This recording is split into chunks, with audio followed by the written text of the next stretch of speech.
Bienvenido al podcast de la Asociación Síndrome de Angelman, donde podrás saber más sobre el síndrome y de cómo afecta a las familias en su día a día.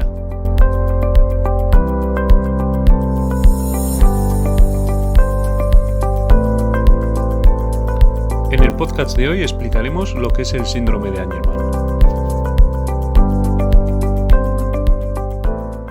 Tenemos con nosotros a Joseba Antxustegui, es el presidente de la Asociación Síndrome de Angelman, es padre de 2 hijos, uno de los cuales tiene dicho síndrome. Joseba, ¿qué tal? Muy buenas. Muy buenas. Bueno, antes de nada, para situar un poco la cuestión, ¿cómo definirías el síndrome de Angelman? Bueno, el síndrome de Angelman es una enfermedad rara que tiene unas características muy particulares, ¿no? Pues tienen ataques epilépticos, ausencias de sueño, problemas para caminar, son niños muy sonrientes, etcétera. Y lo que tienen afectado es el cromosoma 15.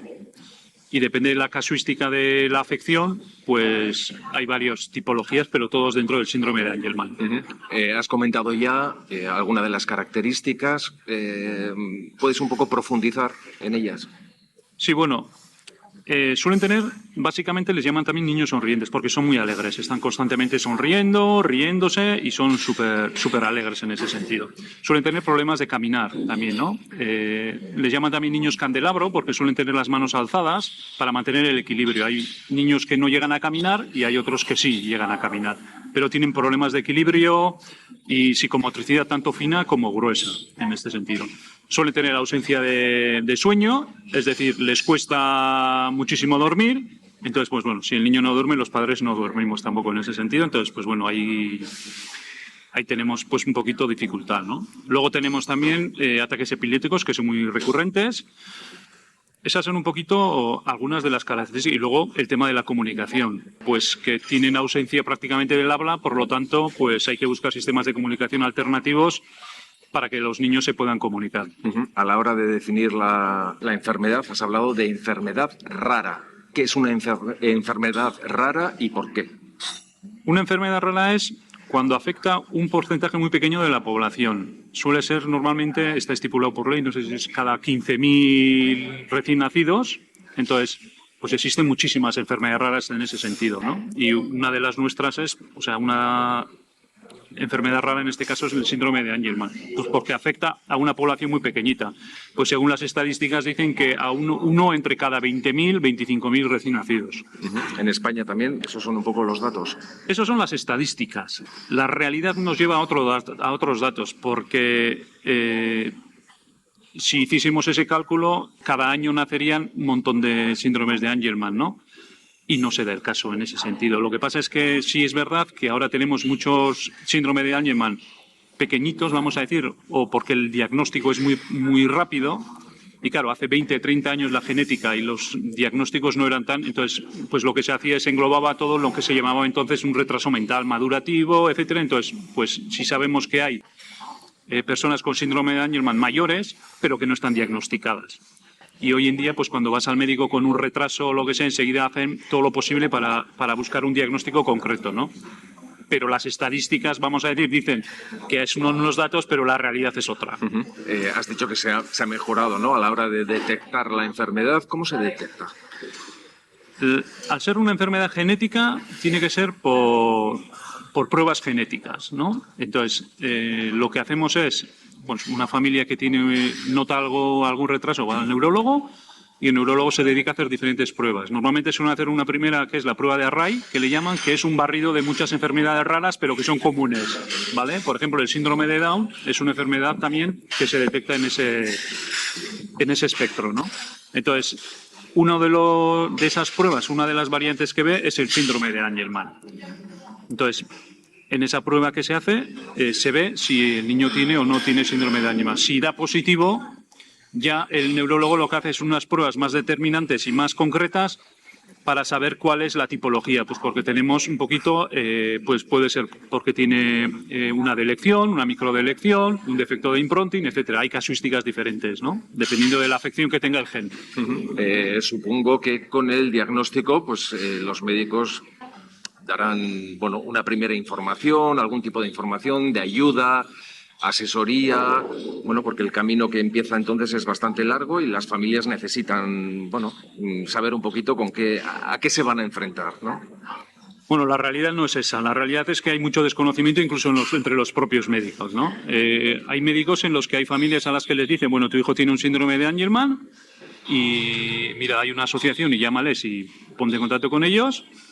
Otros a los que les dicen, pues no sé más y busca la información en donde puedas. Y hay otros que, bueno, pues que porque igual tienen otros casos también que han tocado con síndrome de Angelman que ya saben un poquito más y ya asesoran mejor, ¿no? Pero la verdad es que en ese primer momento hay muchísimo desconocimiento incluso entre los propios médicos de lo que es un síndrome Angelman, ¿no? Hay que tener en cuenta, como digo, que es una enfermedad rara y que si no te ha tocado como médico tener un síndrome de Angelman, pues a lo mejor no tienes la casuística y no sabes cuál es la característica, ¿no?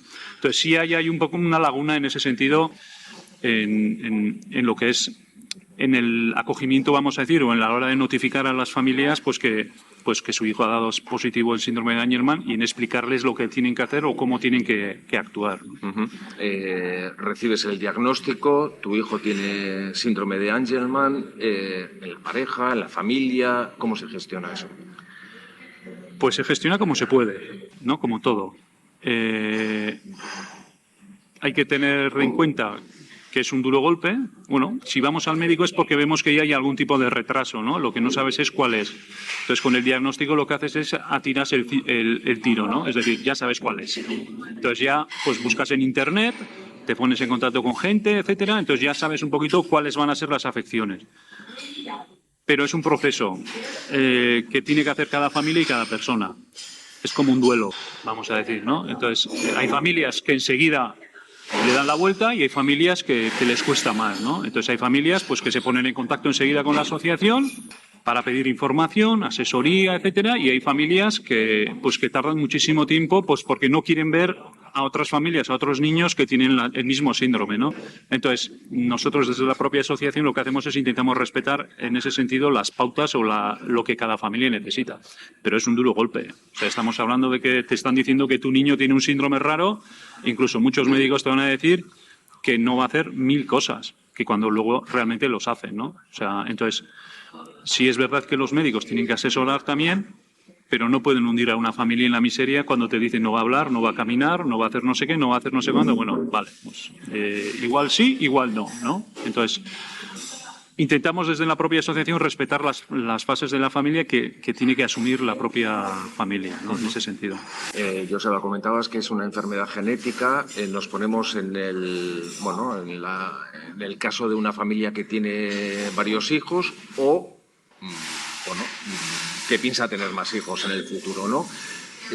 Se trata de una enfermedad con prevalencia, es decir, ¿se puede repetir en futuros hermanos? Sí se puede repetir. Es más, conocemos familias que tienen los hijos todos más de uno afectados en ese sentido. Siempre normalmente cuando te diagnostican con síndrome de Angelman te ponen en manos de un genetista en el que te explica un poquito qué riesgos puedes tener si vas a tener a otro hijo o a otra hija en ese sentido, ¿no? Entonces, la prevalencia a veces suele ser pues del 50%, es decir, un sí o un no. Entonces, pues bueno, pero sí se dan casos en los que todos los miembros de la familia en ese sentido tienen síndrome de Angelman, todos los hijos tienen síndrome de Angelman. Entonces, para eso hay que ponerse en manos de un genetista, se hacen diferentes pruebas, tanto a padres como a familiares, es decir, pues a hermanos de los padres, a tíos de lo que es el afectado, pues porque a lo mejor se da el caso de que se dé en otro miembro de la familia que no sea un hermano, ¿no? Entonces, siempre hay que buscar consejo genético, siempre. Otra duda, ¿es una enfermedad degenerativa? ¿Tiene asociadas, no sé, otras patologías? ¿Qué se sabe? No, o sea, tienen un síndrome raro, pero son niños sanos. Es difícil de explicar, pero no son niños enfermos. O sea, la esperanza de vida puede ser lo mismo que de otra persona normal. Evidentemente puede sufrir de un ataque al corazón como podemos sufrir cualquiera, pero no llevan asociadas ningún otro tipo de enfermedades. Y no es degenerativo. Es decir, todo lo que aprenden se les queda. Cuesta mucho que aprendan cierto tipo de cosas, pero todo lo que aprenden queda. Entonces, bueno, pues para las familias saber que no es una enfermedad, vamos a decir, degenerativa, pues también es un alivio, ¿no? Esperanza de vida, has comentado. Entiendo que como cualquier persona, entonces. Sí, la esperanza de vida que tienen es como cualquier persona. Pero bueno, lo que comentaba antes, ¿no? No conocemos casos de personas muy adultas que tienen síndrome de Angelman, pues porque antes no era el diagnóstico, ¿no? Pero bueno, conocemos, y nosotros en la propia asociación tenemos gente que tiene 37 años, 40 años, etcétera, pero que para nosotros son los veteranos de la asociación. Pero eso no quiere decir que no haya mayores también, porque la esperanza de vida en principio es como la de cualquier persona. Nos ponemos en el caso de una familia que acaba de recibir este diagnóstico, ¿no? Entonces, me imagino que una de las primeras preguntas será cuál va a ser la calidad de vida de su hijo, la calidad de vida en la familia, cómo les va a afectar, cómo va a ser el día a día de esa familia, ¿qué les podemos contar? Bueno, la calidad de vida del niño será buena, en la medida en que la familia también pueda proporcionarme en ese sentido, ¿no? Pero he dicho que no era una enfermedad degenerativa, por lo tanto, todo lo que aprende se le queda. La familia lo que tiene que tener claro es que va a tener que cambiar su modo de vivir y tendrá que acondicionarse a las necesidades que tiene esa persona, necesidades especiales. Es decir, pues si le gusta ir al monte, pues igual en vez de subir al Everest tendrá que subir a uno un poquito más pequeñito, ¿no? Y si le gusta pasear, pues a lo mejor tendrá que pasear, pero con el niño en la silla de ruedas. Tendrá que aprender a cómo comunicarse con el niño en este caso. Tendrá que saber manejar pues, los ataques epilépticos que le puedan surgir, etcétera, etcétera, etcétera. La vida no se acaba, se acondiciona, se amolda a lo que es las necesidades de esa persona. Entonces la calidad de vida va a ser según las necesidades de esa familia, o sea, de ese niño y de cómo se acondicione un poquito al entorno y a la vida de ese niño, ¿no? Pero se puede ser feliz, se puede vivir bien, pero teniendo en cuenta eso, ¿no? Que las necesidades van a ser muy especiales, en algunos casos van a ser necesidades mayores, pero lo que te tiene que hacer es adaptar a las necesidades. Y punto, no hay más. O sea, la calidad de vida será buena. O sea, hoy en día vivimos en un mundo en el que la accesibilidad, tanto tecnológica como física, etcétera, etcétera, es buena. O sea, los medios son buenos, las terapias son buenas, cada vez hay más conocimiento, etcétera. Entonces, bueno, es duro, tampoco vamos a decir que es un camino de rosas, es duro, pero bueno, insisto, se puede ser feliz y se puede vivir bien. Comentabas que ha habido avances tecnológicos también. Al principio de la entrevista comentabas que una de las características de este síndrome es la ausencia del habla. Tú tienes un hijo con este síndrome. ¿Cómo os comunicáis con él? No sé si utilizáis las nuevas tecnologías, estas famosas nuevas tecnologías. Bueno, tú nos comentarás. Como he comentado, tienen ausencia prácticamente del habla. Hay niños que, bueno, que dicen alguna palabra que otra, etcétera, ¿no? Pero bueno, entonces, lo que los padres tenemos que hacer en este caso es proporcionarle un sistema de comunicación aumentativo y alternativo. Es decir, que él pueda decir qué es lo que quiere hacer, qué es lo que ha visto, etcétera, etcétera, ¿no? Entonces, lo que nosotros utilizamos es, y fomentamos desde la propia asociación también, es que las familias se formen e implanten un sistema de comunicación al niño. ¿Por qué? Porque no tener un sistema de comunicación o no poder él trasladar lo que quiere, sus frustraciones o lo que él considera que quiere, lleva luego a un mal comportamiento incluso, que el mal comportamiento conlleva a un deterioro, vamos a decir, del entorno familiar. Es decir, voy a poner un ejemplo. Si él pasa por una tienda de golosinas y quiere entrar a comprar, no le entendemos que quiere entrar a comprar, se tira al suelo, no quiere caminar, toda la gente te queda mirando y tú te pones nervioso, intentas levantarle, pero no quiere, etcétera, etcétera, etcétera. Al final, el niño lo único que quiere es comprar unas golosinas. Si lo hubiésemos entendido desde el principio que lo que quería era entrar a las golosinas, seguramente entramos, compramos un chupachus o un regaliz, salimos y no pasa nada. Pero si no la entendemos, ese mal comportamiento nos va a llevar a nosotros a un cabreo, a un enfado, a una situación incómoda, etcétera, etcétera, y al final lo que vamos a acabar nosotros es autoaislándonos. Entonces, por eso decimos que es muy importante también el tema de la comunicación. Hay que darle herramientas para que él pueda decir, yo quiero una gominola, simple, o quiero chocolate, o quiero ir al baño. ¿no? ¿Y esas herramientas cuáles son? Hay diferentes sistemas. Nosotros hoy en día lo que intentamos impulsar es lo que son los dinámicos, que se le llama, ¿no? Que son tablets con imágenes. Hay diferentes programas, pero lo que haces es, pues bueno, pues si hay una golosina dibujada, pincha y la aplicación dice golosina. Entonces, bueno, luego vas construyendo frases, etcétera. Pero bueno, el comunicador habla por él. Hay que enseñarle cómo funciona, que también tiene su trabajo. Pero bueno, eso nos facilita en el sentido de que, pues quiero chocolate, quiero agua o quiero ir al baño. Tan simple como que quiero ir al baño, ¿no? O sea, a nosotros nos puede como familia un poquito ayudar a llevarlo mejor y a él no le generan esas frustraciones que luego van a derivar en unos malos comportamientos. ¿Y esas herramientas dónde las puede conseguir una familia? Quiero decir, eso y otras muchas cosas, ¿no? Para mejorar un poco la calidad de vida del niño, niña, familia, bueno, ¿qué tiene que hacer una familia? ¿Dónde acudir? ¿Dónde se consiguen este tipo de instrumentos, de herramientas? A ver, en principio la administración pública suele sacar lo que son diferentes ayudas, vamos a decir, técnicas que se le llaman, ¿no? Pues como lo mismo que como para acondicionar un baño, ¿no? Pues tú igual en casa tienes una bañera, pero no le puedes meter, ¿no? Con las personas mayores también suele pasar mucho. Entonces la administración te financia lo que es una obra. Aquí pasa lo mismo. Si tú necesitas una silla de ruedas, pides a la administración y te dan una silla de ruedas. Entonces, en el sistema de comunicación, por ejemplo, a la administración tú le pides y te pagan te dan un dinero X estipulado para que tú adquieras un sistema de comunicación y un programa de comunicación. Claro, el problema es que te dan el sistema de comunicación, te dan el aparato, pero es como que te den el coche y no sepas conducir. Entonces, luego la familia en este caso se tiene que formar o acudir a profesionales que sepan cómo funciona para que puedan utilizar y enseñar y aprender, ¿no? En este sentido. Pero la administración es la que en principio debería de proporcionar o proporciona todo este tipo de herramientas, aunque no todas. Pregunta clave. Si la enfermedad tiene cura. Entiendo que no sé si hay muchas líneas de investigación. Tú dirás, cada vez me imagino que más. A día de hoy tiene cura, un poco el horizonte, ¿cómo se vislumbra? Actualmente no tiene cura, si no, no estaríamos hablando del síndrome de Angelman. Lo que sí hay son líneas de investigación abiertas en el que se están investigando diferentes líneas de investigación, vamos a decir, ¿no? Estamos hablando de una enfermedad genética, por lo tanto, lo que hay que modificar es el gen, que es complicado. Que todavía dicen que la genética todavía ha avanzado muchísimo, pero que todavía estamos años luz de incluso comprender lo que es el propio ADN, ¿no?